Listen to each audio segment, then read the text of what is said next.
Hi hello అందరికీ నమస్తే. ఈరోజు మనం తిరుమల దర్శనం కోసం వచ్చాము. చాలా అద్భుతంగా ఉంది తిరుమల పుణ్యక్షేత్రం. చూడండి ఎంత ఆనందంగా ఉందో. గోవింద గోవింద. అక్కడ కుడస్తంభం ముందర అయితే నిలబడుకొని దేవుడికి ప్రదక్షిణ చేశాము. చాలా సంతోషంగా ఉంది. ఆ లొకేషన్ ఎలా ఉందో చూడండి ఒకసారి. దేవుడికి రెండు చేతులు ఎత్తి దండం పెట్టి మొక్కులు మొక్కుతుంటే ఎంతో ఆనందంగా ఉంది. ఏడుగుండలవాడ వెంకటరమణ గోవింద గోవింద. హాయ్ అండి, ఈరోజు బాలరాజంతో మేము దర్శనానికి వెళ్తున్నాము. ఓకేనండి, హాయ్. అందరం ఈరోజు దర్శనానికి వెళ్తున్నాం.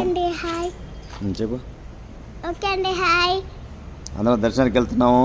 అందరం దర్శనానికి వెళ్తున్నాము. మీరు కూడా స్వామిని దర్శించుకోండి. మీరు కూడా స్వామిని దర్శించుకోండి. Very good, thank you, bye bye. ఏడుగుండలవాడ వెంకటరమణ గోవింద గోవింద.